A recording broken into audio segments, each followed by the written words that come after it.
महिला को बोलिए तो बोले बदल मेरे भाई पीछे तो पीछे कौन जी को बुलाए उधर से अपने लोग आ रहे इधर लोग बातें नहीं सुनेंगे तो क्या मीडिया की काम है जा भैया पीछे जा रहे थे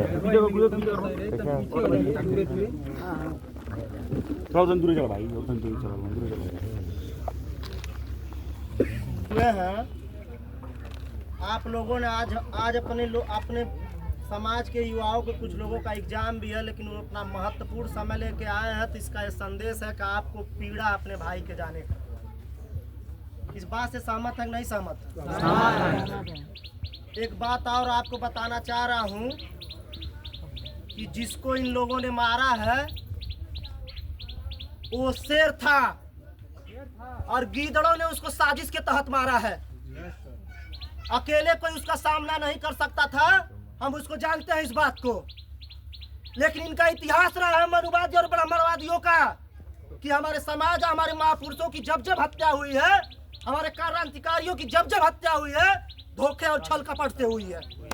ताली नहीं बजाएगा, ताली कोई नहीं बजाएगा भाई, ताली कोई नहीं बजाएगा। ये लोग हमारे भाई सत्यम भाई जो शेर था, इसको इन लोगों ने जालसाजी से धोखे से छल से उसकी हत्या कर दी। इस क्षेत्र का इतिहास रहा है कि वो दबे कुचले शोषित वंचित और पीड़ितों के लिए लड़ता रहा है। अपने भाइयों के साथ जब जब ये मनुवादी विचारधारा के लोग गलत किए, उनके साथ खड़ा होकर अन्याय और अत्याचार के खिलाफ आवाज उठाता रहा है। हम लोगों की दुख इस बात की है कि मौके पे हम लोग नहीं थे। कलेजा फट गया था उस दिन।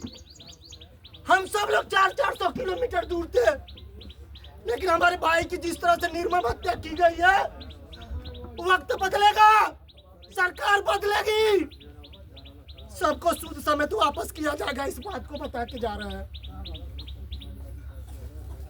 जिस तरह से हत्या की गई, अगर प्रशासन समय रहते कार्रवाई की होती तो एक दिन नहीं देखना पड़ता।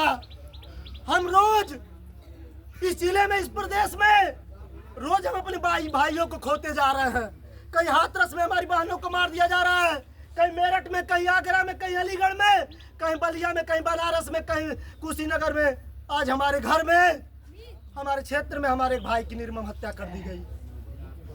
आज इस तरह से हत्या की गई है, मनुस्मृति का शासन लागू होने वाला इस देश में। इस बात को हमें और आपको समझना पड़ेगा भाइयों। वादा करके जाना पड़ेगा। दूसरों के लिए ये राजनीति हो सकती है, लेकिन हमारा वो खून था, हमारा भाई था। इस बात को हम बताने आए हैं आपको, इसलिए कि पीड़ा यहाँ से एक माँ का पीड़ा नहीं, एक बाप का पीड़ा नहीं, एक भाई का भी पीड़ा है। हम लोगों ने 8-10 सालों से समाज में खून पसीने से सींचा है। प्रशासन ने मुकदमे लगाए, लाठी मारा, जेल भेजा, लेकिन कोई पीछे नहीं हटा। लेकिन अगर इस दौर में भी हम बाबा साहब के संविधान के तहत अगर अपने भाई को न्याय नहीं दिला सके, तो हमारा आपका रहने का कोई मतलब नहीं है। हमारी आज अभी सीओ से बात हुई है। हमने उनसे कहा है कि FIR में पीड़ित परिवार ने जिनका जिनका नाम दिया है, उनको गिरफ्तार करके जेल भेज दिया जाए।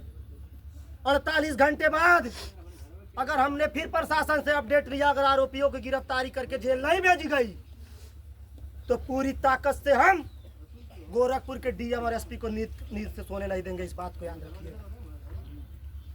क्या इस अन्याय के खिलाफ आप लोग अनिश्चितकालीन धरना प्रदर्शन के लिए हमारे साथ खड़े होंगे कि नहीं खड़े होंगे? हाथ उठा के। क्या फिर कोई सत्यम को मारा जाए, क्या इस दिन का इंतजार करेंगे आप? क्या हमारे भाई को न्याय मिलना चाहिए, नहीं मिलना चाहिए? अगर हमारे परिवार को पैसे की जरूरत कम पड़ जाए कानूनी प्रक्रिया को लड़ाई लड़ने में, तो हम लोग पैसा सहयोग करेंगे कि नहीं? क्या आज 1 दिन, 2 दिन, 1 हफ्ते, 10 दिन, 1 महीने बाद इस घटना को भूल जाएंगे आप? क्या इस लड़ाई में अंतिम समय तक साथ रहेंगे कि नहीं रहेंगे?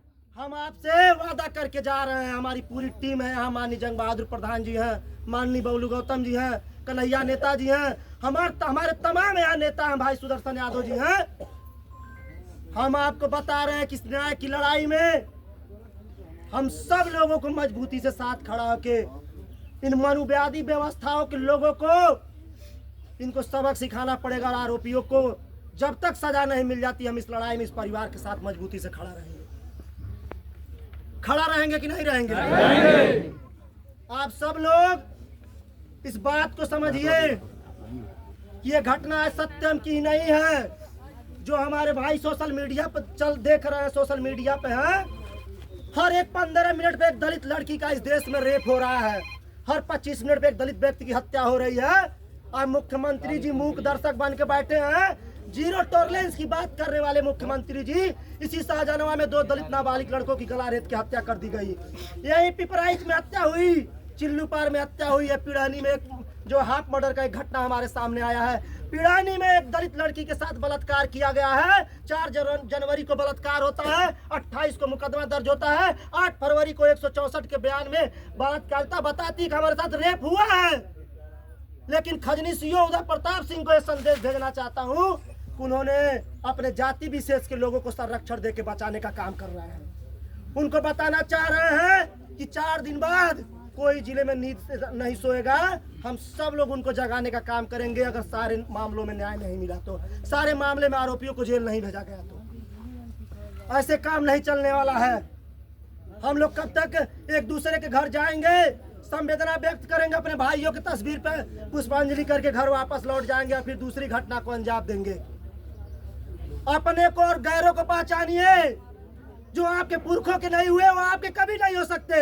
वो चाहते हैं कि आपका कपड़ा फटा हो, आपके गंदे बाल हो और आप उनके खेतों में कटिया सोहनी रोपनी करते हुए नजर आए, उनके घर लेबर का काम करते नजर आए, उनके घर गाड़ी पोछते नजर आए, उनके घर पे गाय भैंस खिलाते नजर आए।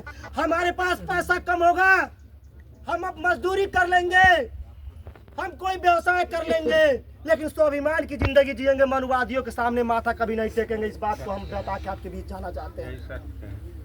वो हमारी मजबूरी का फायदा उठा के हमारे भाइयों को आए दिन हत्या कर रहे हैं, हमारी बहनों का बलात्कार कर रहे हैं। ऐसे काम नहीं चलने वाला। उम्मीद के साथ हम आए हैं यहाँ पर, एक बात आपसे बताने आए हैं कि अत्याचार और उत्पीड़न के खिलाफ भीम आर्मी गोरखपुर अंतिम समय तक लड़ेगी।